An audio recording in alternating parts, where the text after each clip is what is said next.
वनशहदु अल्ला इलाहा इल्लल्लाह वहदहु ला शरीक लह वनशहदु अन्न सय्यदना व मौलाना मुहम्मदन अब्दुहु व रसूलुहु अम्मा बाद फ़अऊज़ु बिल्लाहि मिनश शैतानिर रजीम बिस्मिल्लाहिर रहमानिर रहीम इन्नमा युरीदुल्लाहु लियुज़हिबा अन्कुमुर रिज्स अहलल बैत व युतहिरकुम तत्हीरा।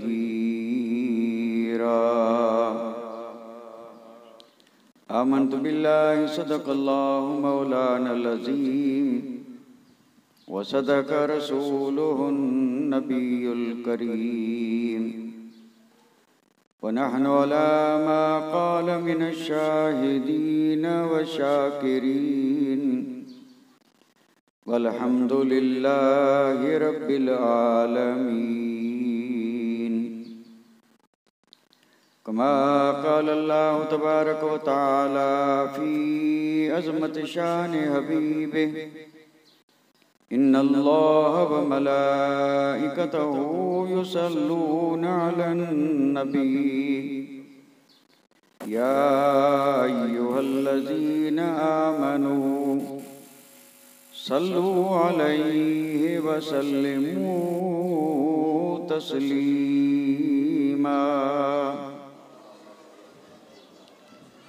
अल्लाहुम्मा सल्लि अला सय्यिदना मौलाना मुहम्मदिन व अला आलि सय्यिदना मौलाना मुहम्मदिन व बारिक व सल्लिम सलातन व सलामन अलैका या रसूलल्लाह सलातन व सलामन अलैका या हबीबल्लाह।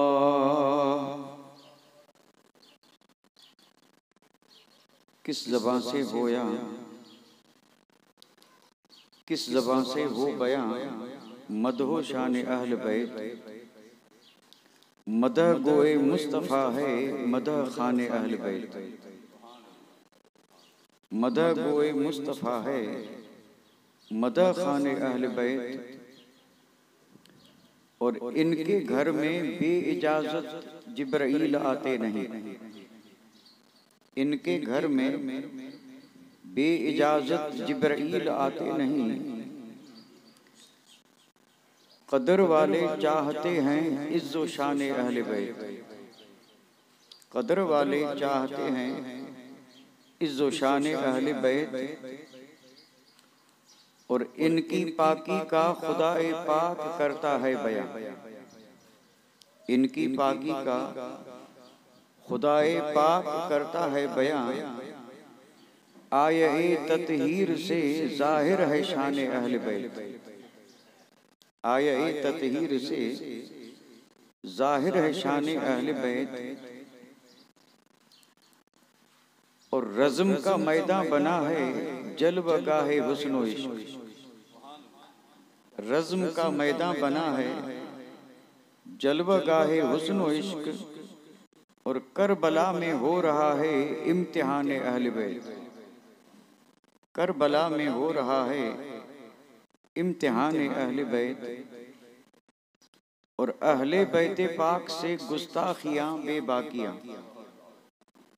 अहले बैत पाक से गुस्ताखियाँ बेबाकियाँ। लानतुल्लाहि अलैकुम ऐ दुश्मनान अहल बैत। लानतुल्लाहि अलैकुम ऐ दुश्मनान अहल बैत। और बेअदब गुस्ताख फिरके को सुना दे ऐ हसन। बेअदब गुस्ताख फिरके को सुना दे ऐ हसन। यूं कहा करते हैं सुन्नी दास्तान अहल बैत। यूं कहा करते हैं सुन्नी दास्तान अहल बैत।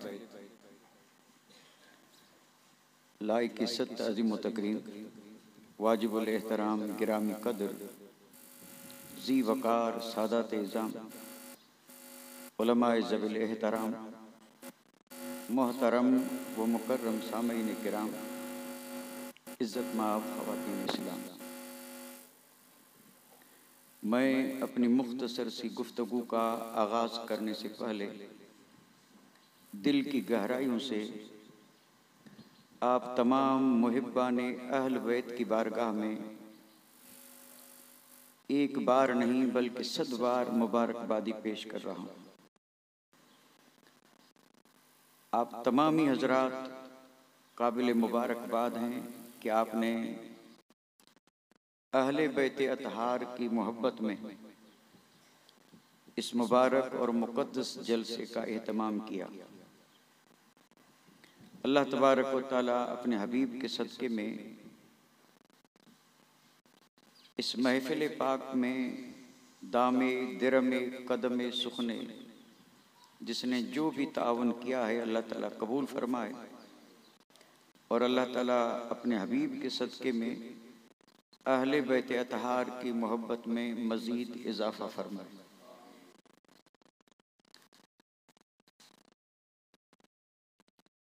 आज की इस बाबरकत महफिल के लिए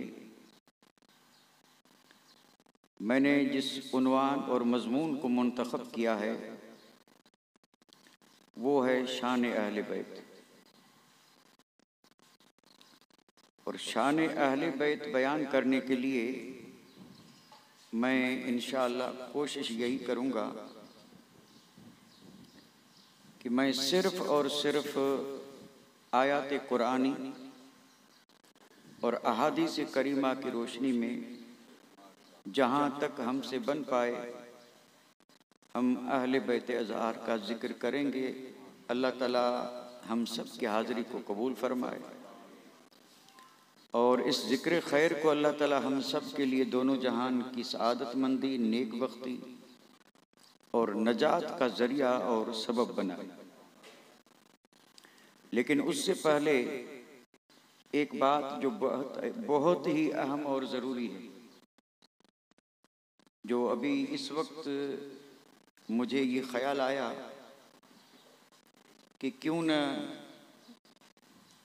अल्हम्दुलिल्लाह अल्लाह ताला का जो हम पे फ़ज़ल व करम हुआ है और जो उसने महज अपने फ़ज़ल करम से इनाम अता फरमाया है, तो उस नेमत का भी शुक्र करते हुए बिल्कुल इख्तिसार के साथ थोड़ा सा सहाबा कराम के ज़िक्र को भी शामिल कर लिया जाए, क्योंकि अहले बैत अतहार की मोहब्बत और सहाबा कराम की मोहब्बत ये सिर्फ़ और सिर्फ़ अहले सुन्नत व जमात के हिस्से में आई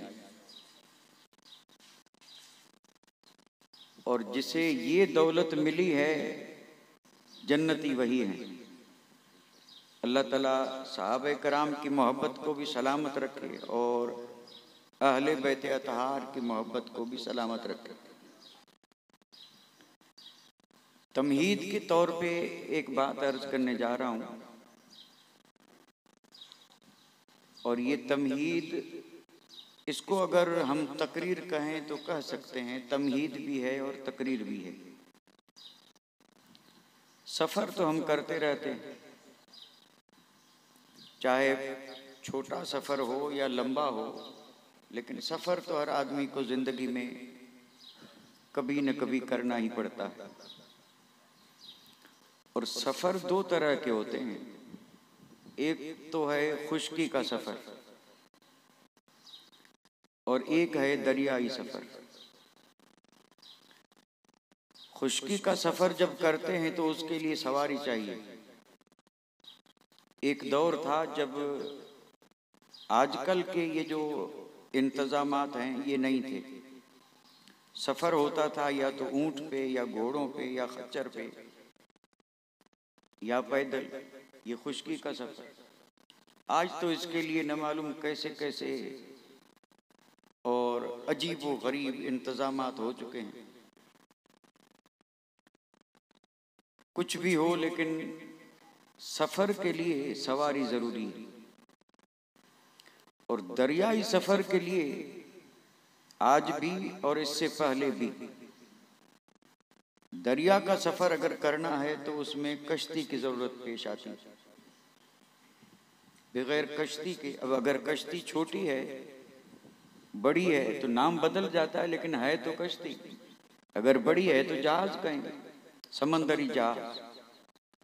पुराने जमाने में जिन जहाज़ों के जरिए खुश नसीब हुज्जाज हज के लिए जाते थे, आज भी जा रहे हैं। तो दरिया का सफर अगर करना हो तो उसके लिए कश्ती जरूरी है, और खुश्की के समंदर इस सफर के लिए चाहे जो सवारियां हों, लेकिन समंदर का सफर करना है तो कश्ती जरूरी है। बगैर कश्ती के समंदर का सफर हो नहीं सकता। कश्ती का सफर होगा ही, समंदर का सफर होगा ही कश्ती से। ये संसार, जिसे जग कहें, आलम कहें, जहान कहें, जो भी कहें, लेकिन आम लोग बाकी अल्फाज न भी समझें तो संसार तो समझ सकते हैं। इस संसार के बारे में अवामुन्नास के पास भी एक जुमला उमूमन बोला जाता है, समंदर रूपी संसार। हालांकि यहाँ पानी नहीं है, ये खुश्की है जिसपे इंसान जिंदगी बसर कर रहा है। ये पानी नहीं है, ये खुश्की है, लेकिन इसको तशबीह दी गई है समंदर से। समंदर रूपी यानी समंदर जैसा ये संसार। वो तो वाकई समंदर है, लेकिन हम जहां जिंदगी बसर कर रहे हैं इसको भी समंदर जैसा कहा गया।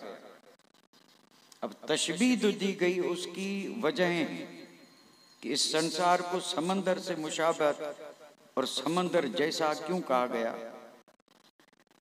तो उसका जवाब देते हुए समझाने के लिए अर्ज करते हैं कि इसलिए कहा गया कि जो खतरात, जो तकलीफें, जो मुसीबतें, जो आफतें समंदर में आए, वो सारी की सारी तकलीफें, मुसीबतें, आफतें इस जहान में भी। अगर समंदर में तूफान आते हैं तो यहां भी तूफान आते हैं। इन तूफानों से आप ये हवा वाला तूफान न समझें, ये चूंकि तशबीह दी जा रही है, यहां भी तूफान है। और जैसे समंदर में भंवर है तो यहां भी कई भंवर हैं। इस संसार में भी कई भंवर हैं। अब हम भंवर जो समंदर का सफर करने वाले हैं, जिनका समंदर से वास्ता है, वो समझ सकते हैं कि भंवर किसे कहते हैं। भंवर से अल्लाह की पनाह। ये भंवर वो खतरनाक आफत है कि उसमें जो फंसा वो गया।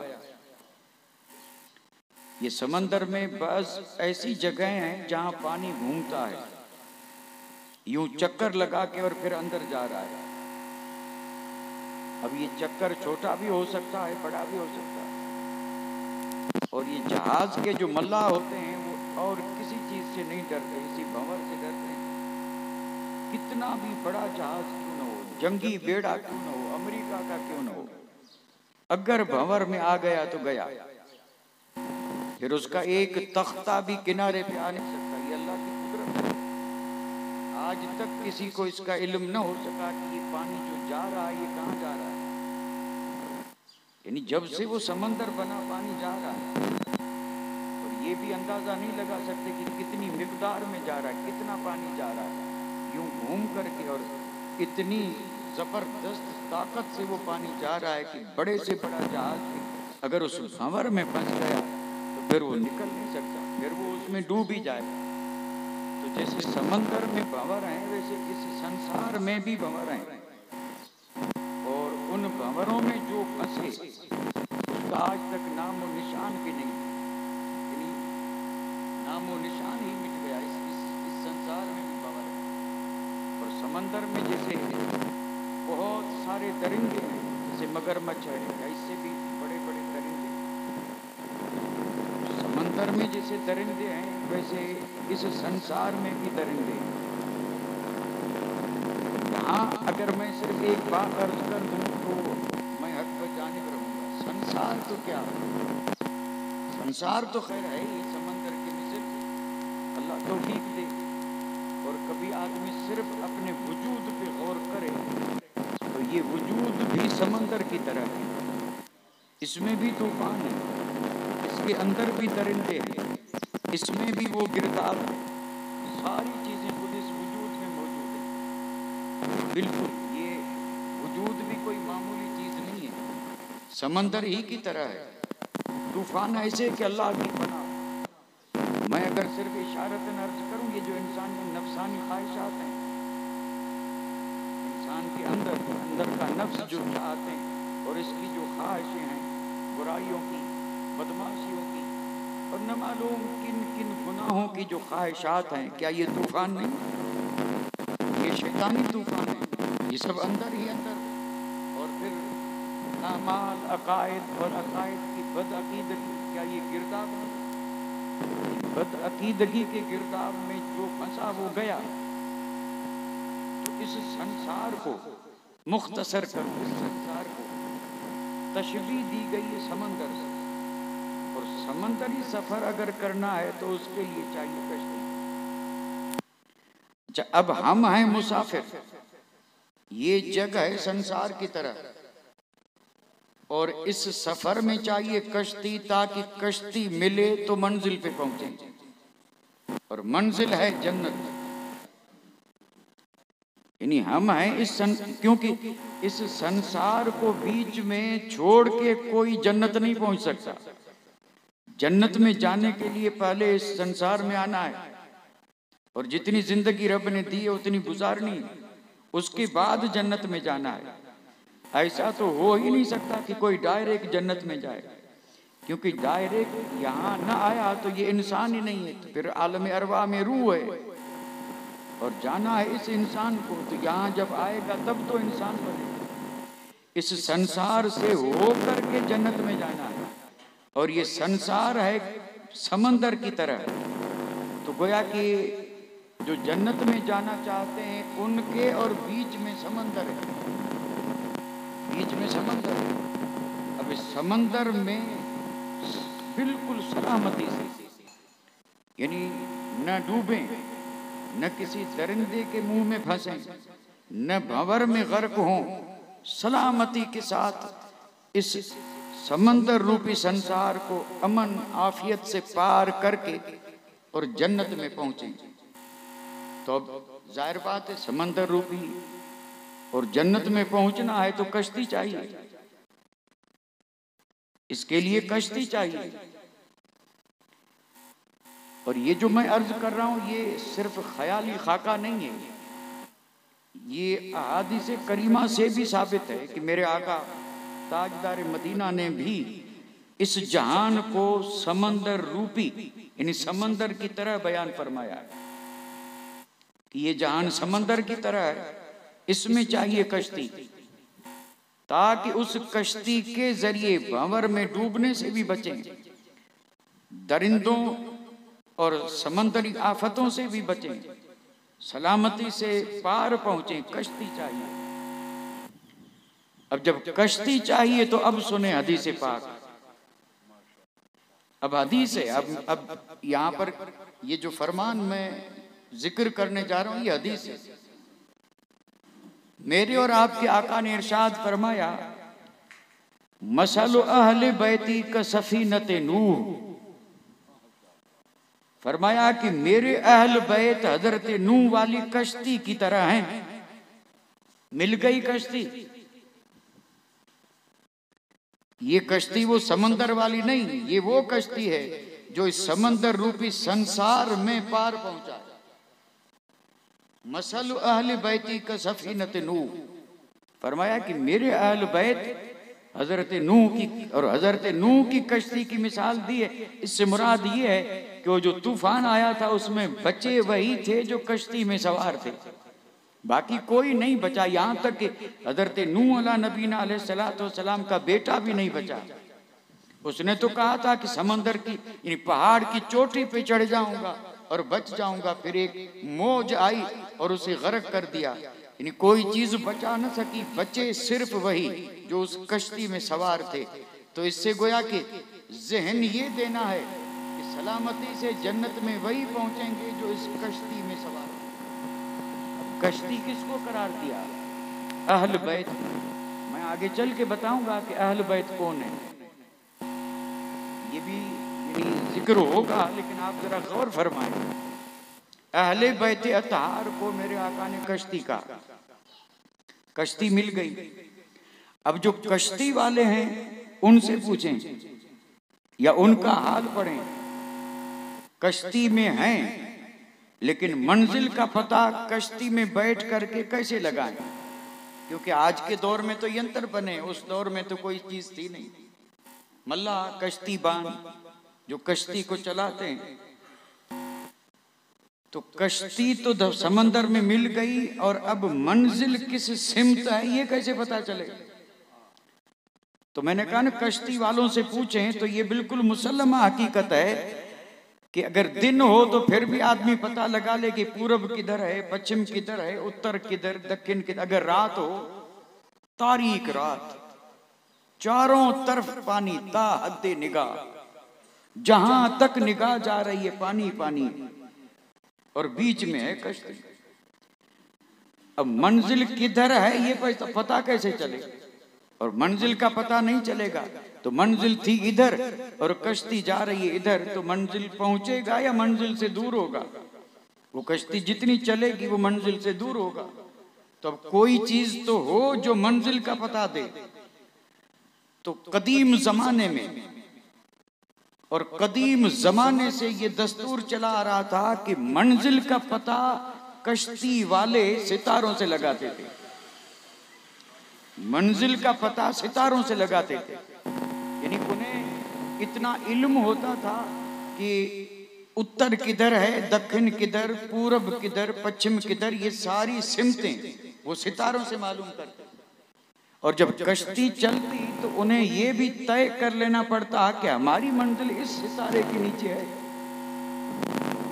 फिर वो अगर रात में पूरी रात भी चले तो उनकी नजर पानी पे, कश्ती पे नहीं, नजर सितारे पे रहती थी कि सितारे से हट गए तो गुमराह हो जाएंगे, भटक जाएंगे और हो सकता है किसी गिरदाब में फंस जाए। इसलिए सिमत मालूम करते थे सितारे से, और सिमत ही से मंजिल मिलती है। अगर सिमत छोड़ दें तो मंजिल नहीं मिलेगी। सिमत में नहीं, जिहत, तरफ, दिशा। तो समंदर में कश्ती मिलने से मंजिल नहीं मिलेगी, ये जुमला काबिल गौर है। यानी समंदर में कश्ती तो मिल गई लेकिन मंजिल नहीं मिल सकती जब तक कि सितारे को नजर में न रखा जाए। और सितारा नजर में है, फिर कश्ती चलती रहे, जितनी चलेगी उतनी वो मंजिल के करीब होगी। और एक दिन आएगा कि वो कश्ती मंजिल पे पहुंचेगी और मुराद हासिल होगी। तो कश्ती तो अहल बैत हैं, अब सितारे कौन हैं? तो पढ़ें अकीदत और मोहब्बत से मेरे आका के मुकद्दस फरमान को, हदीस पाक को। मेरे आका ने फरमाया असहाबी का नुजूम, फरमाया कि अहल बैत कश्ती की तरह हैं और मेरे सहाबा सितारों की तरह हैं। जो सहाबे कराम की मुकद्दस जमात है, और अल्हम्दुलिल्लाह जैसे अहले बैत अतार की मोहब्बत हमारे दिलों में है, इसी तरह हमें असहाबे रसूल से भी मोहब्बत है। तो असहाबे रसूल कोई मामूली जात नहीं, ये वो जाते हैं जिनको मेरे आका ने इस समंदर रूपी संसार में सितारा फरमाया। और सितारा फरमाया तो अब वो ही कामयाब होगा जो इस कश्ती में सवार हो और उन सितारों पे नजर रहे और फिर ये कश्ती चले। ये मैं अपनी तरफ से अर्ज कर रहा हूं, फिर ये कश्ती चले, क्योंकि कश्ती चले नहीं तो फिर पहुंचेगी नहीं। चलना काम कश्ती का है, बैठना काम हमारा है। ये मैं इशारतन अर्ज कर रहा हूं। कश्तियां अगर चलेंगी नहीं तो फिर पहुंचना भी बहुत दुश्वार है, क्योंकि कश्ती चलेगी तब पहुंचेगी। और कश्ती का चलना क्या है? अब ये भी कोई ऐसी चीज है कि जिसमें वजाहत की जाए? नहीं, कोई जरूरत नहीं है। कश्ती चली, अब कश्ती में बैठे हैं, कश्ती चली और नजर किस पे है? सितारे पे। तो अब ये कश्ती चली तो पहले पहुंचेगी मदीना और मदीने से पहुंचेगी जन्नत। अब आइए, मैंने जो कुछ अर्ज किया है इस पर मैं बतौर सनद आला हजरत अजीमुल बरकत का एक बंद अर्ज कर दूं जो बड़ा मशहूर है और हर सुन्नी बरेलवी को याद है और हमारा ईमान और अकीदा है, इसमें जर्रा सा भी शक न अल्हम्दुलिल्लाह हम शक वाले नहीं, हम यकीन वाले हैं। अल्लाह यकीन में और ज्यादा पुख्तगी और मजबूती अता फरमाए। तो आशिकों के इमाम ने कहा अहले सुन्नत का है बेड़ा पार, हम अहले सुन्नत हैं। क्यों? इसलिए कि कुछ हैं वो जो राफिजी हैं, कुछ हैं वो जो खारिजी हैं, और जो राफिजी हैं वो सहाबे कराम के दुश्मन हैं, और जो खारिजी हैं वो अहले बैत के दुश्मन हैं। तो वो भी सब कौमियत के एतबार से मुसलमान कहलाते हैं, मुसलमान कहलाते हैं। लेकिन हाल उनका ये है कि एक वो है जो सहाबा का दुश्मन और दूसरा वो जो अहल, यानी तो इसको आप यूं समझ लीजिए कि कुछ वो हैं जिन्होंने कश्ती तो हासिल कर ली, सितारों से मुंह मोड़ लिया, और कुछ वो हैं जो सितारों पे तो नजर रखते हैं लेकिन कश्ती है नहीं। तो कश्ती नहीं है तो ये सफर कैसे करेंगे, और सितारे नहीं है तो मंजिल पे कैसे पहुंचेंगे। इसलिए मंजिल पे वही पहुंचते हैं कि जिन्हें कश्ती भी मिली है और सितारे भी मिले हैं। और कमजोर सही, कम अमल सही, कुछ भी सही, लेकिन अगर हैं तो हम हैं, अल्हम्दुलिल्लाह। और इस पे जितना शुक्र करना चाहिए बंदा शुक्र अदा करे, वो हम हैं। वो सिर्फ और सिर्फ पूरी रूए जमीन पर अहले सुन्नत व जमात हैं कि समंदर रूपी संसार में हमें कश्ती भी मिली है और हमें सितारे भी मिले हैं, और कश्ती अहल बैत हैं और सितारे सहाबा हैं। इसलिए आला हजरत अजीमुल बरकत फरमाते हैं अहले सुन्नत का बेड़ा है पार कि असहाबे रसूल नज्म हैं और नाव है इतरत रसूलुल्लाह की। अहले सुन्नत का बेड़ा अपने अमल से नहीं, अपने अमल से देखें तो ये बेड़े कब के गर्क हो जाते। ये सदका है अहल बैत का हकीकत में। और ये भी हदीस पाक है, मेरे आका ने फरमाया अहल बैती अमानुन ले अहलिल अर्द, यानी अहल बैत पूरी रूह जमीन के लिए अमन है, जरिया अमन है। ये सलामती, ये अमन इन हालात में, अब जो हालात हैं इस वक्त, ऐसे हालात में भी अल्हम्दुलिल्लाह बस मौके बस जगहों पे अगरचे ज्यादतियां जुल्म हो रहे हैं, लेकिन फिर भी हम जो अमन में हैं ये अमन किसके सदके में है। तो हदीस पाक से पूछे, मेरे आका ने फरमाया कि मेरे अहल बैत जमीन वालों के लिए अमन है, ये अमन उनके सदके में है। पहले तो मुस्तफ़ा के सदके में और फिर मुस्तफ़ा के सदके में अहले बैत अतार के सदके में अमन जहां भी है, पूरी रूह जमीन पर जहां भी और जितना भी अमन है अगर है तो ये सदका है आले नबी और औलाद अली का। तो अहले सुन्नत का बेड़ा है पार के असहाबे रसूल नज्म है और नाव है इतरत रसूलुल्लाह।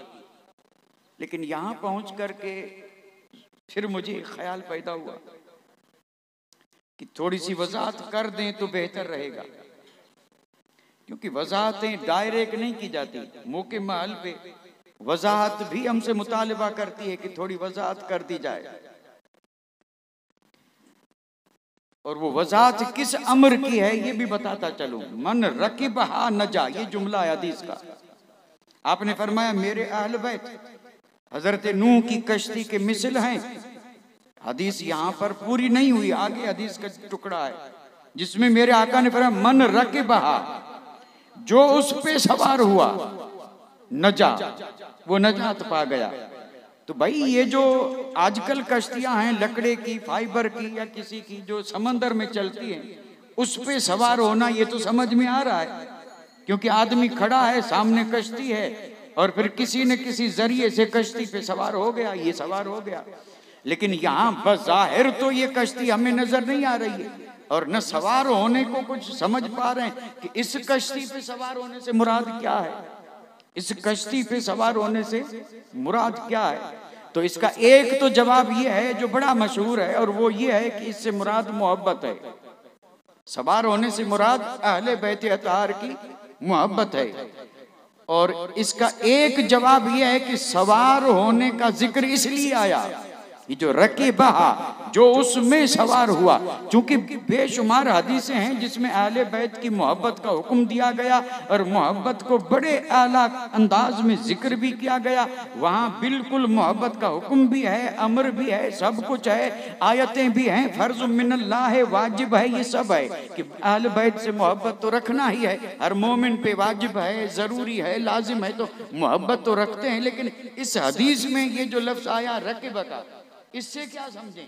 तो मैं जरा इस पर वजाहत करता चलूं। मेरे हिसाब से, मेरी समझ में वजाहत ये आ रही है कि रकीबा का सवाल और ये मेरे आका का इरशाद जो हजार हिकमतों पर मबनी है, हजार हिकमतें हैं मेरे आका के मुकद्दस फरमान में। फरमाया जो इसमें सवार हुआ, जो इसमें, तो सवार हुआ का लफ्ज जो फरमाया, इसकी तशरीहात बेशुमार। मैं आपसे एक सवाल करूं, सवाल करूं का मतलब ये है कि तवज्जो के लिए जवाब मैं दे रहा हूं, सवाल भी कर रहा हूं, जवाब भी दे रहा हूं।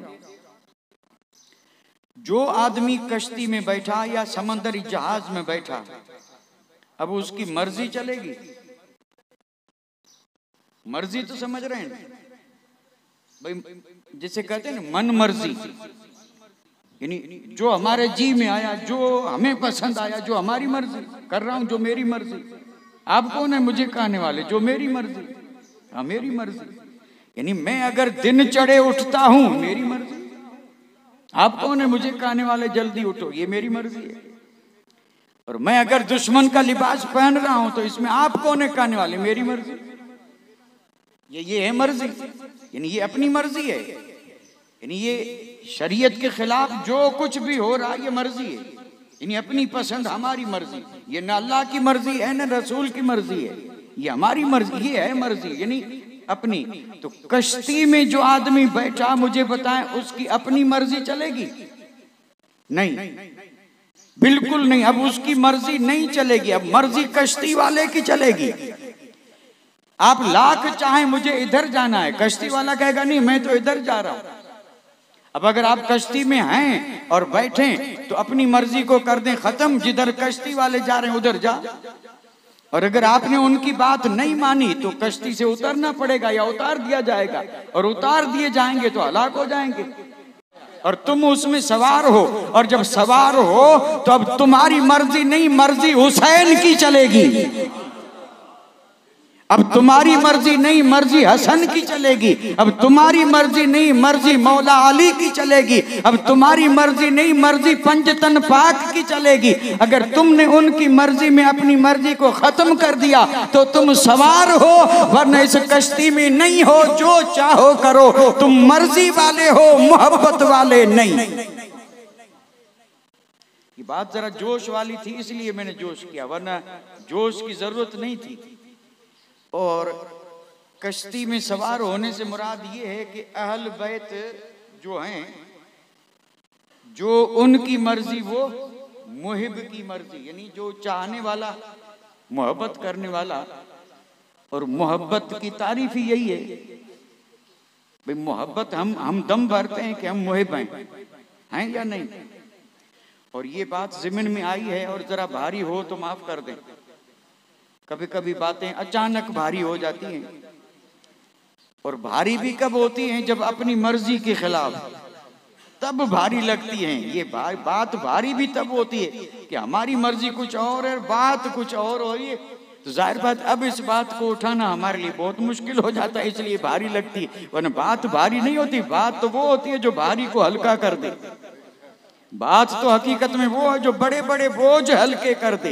लेकिन चूंकि हमारी तबीयतें ऐसी हैं, हमारी पसंद ही ऐसी है, और हमारी मर्जियां, मन मर्जियां ऐसी हैं कि मन मर्जी के खिलाफ जरा बात हुई तो भारी लगी। और अगर चाहे जितनी बुरी क्यों न हो, चाहे जितनी खराब क्यों न हो, लेकिन अगर हमारी मर्जी पसंद के मुआफिक है तो बड़ी अच्छी, बड़ी हल्की लगती है, और चाहते हैं कि ये बात होती रहे, होती रहे। तो ये भारी नहीं, बल्कि मैं अर्ज कर रहा हूं, हो सकता है भारी लगे, हो सकता है भारी लगे। और मैंने कहा था हम सब मुहिब हैं, किसके? हसनैन के, पंजतन पाक के, अहले बैत अतहार के। मोहब्बत करने वाले हैं या नहीं? अगर न होते तो ये महफिल क्यों सजती? और अगर मोहब्बत न होती तो ये दीवाने क्यों आते? ये महफिल जो सजी ये इस बात की दलील है कि मोहब्बत है, और हम आए हैं ये इस बात की दलील है कि मोहब्बत है। हमने इसमें हर तरह से कुर्बानी दी है, जानी माली, ये मोहब्बत की दलील है। लेकिन इस मोहब्बत में हम सच्चे हैं या नहीं, ये सवाल है। यानी हम इस मोहब्बत में सच्चे हैं या नहीं, ये सवाल है। और मैंने कहा ये ज़िम्न में बात आई तो अर्ज कर रहा हूं, मुहिब बमाना मोहब्बत करने वाला, और महबूब वो जिससे मोहब्बत की जाए। तो हसनैन महबूब हैं और हम मुहिब हैं। मौला अली हमारे महबूब हैं और हम मुहिब हैं। चार यार हमारे महबूब हैं और हम मुहिब हैं। सहाबा हमारे महबूब हैं और हम मुहिब हैं। अब मुहिब सच्चा है या नहीं, इसका पता कैसे चले? तो इसके लिए एक दीवाने ने दिया एक पैमाना। इसके लिए एक दीवाने ने क्या दिया भाई? पैमाने में पता चल जाता है कि कौन कितना भारी है और कौन कितना हल्का है। पैमाना भी समझ में ना आए तो वो चीज जिससे किसी को नापा जाए, तोला जाए, वजन किया जाए, पैमाना, यानी उन्होंने हमें पैमाना दिया है कि सच्चे हैं या नहीं। और जाहिर बात है सच्चा होगा वो वजनी होगा। अब उस दीवाने ने पैमाना क्या दिया? और ये बात भी कोई आज की नहीं, और दीवाना भी कोई हमारे फारसी और उर्दू वाला नहीं है, बल्कि दीवाना भी उसी दौर का है जिसमें जिधर देखो उधर दीवाने ही दीवाने थे। तो उसने पैमाना ये दिया, अल मुहिब्बु लिल महबूब मुतीउ, ये है पैमाना। यानी मुहिब मोहब्बत करने वाला सच्चा है या नहीं। तो पैमाना क्या दिया कि उसकी अलामत सिर्फ एक है कि हर मुहिब, हर चाहने वाला, हर मोहब्बत करने वाला अपने महबूब के हुक्म को मानने वाला होगा।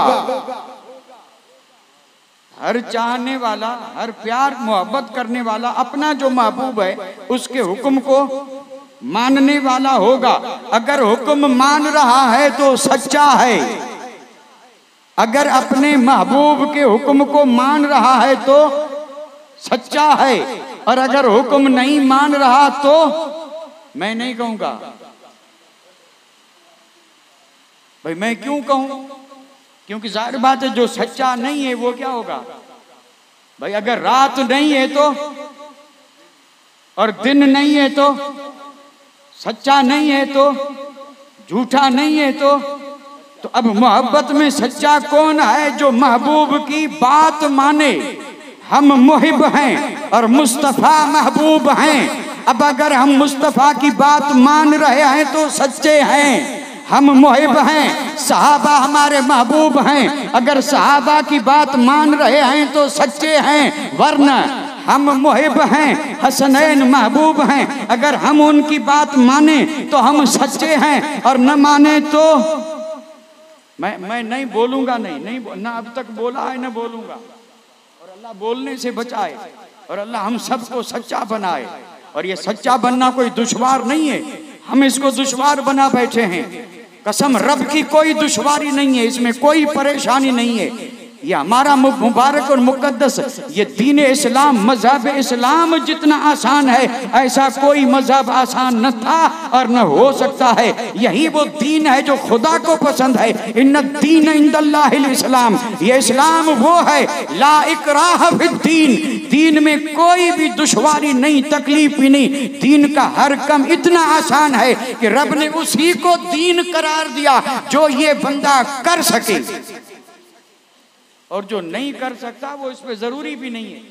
इतना आसान है। आसान नहीं है क्या?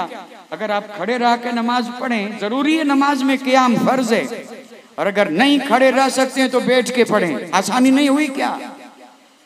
और अगर आप बैठ करके नहीं पढ़ सकते हैं तो लेट के पढ़ें, आसानी नहीं हुई?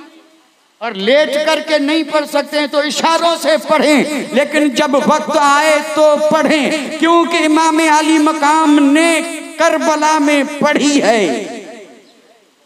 तो मोहब्बत होती तो पढ़ते या छोड़ते? पढ़ते। तो अल्हम्दुलिल्लाह अल्लाह ताला का बहुत बड़ा फजल करम कि उसने हमें महज अपने फजल करम से अहले बैत अतहार की भी मोहब्बत दी और सहाबा कराम की भी मोहब्बत।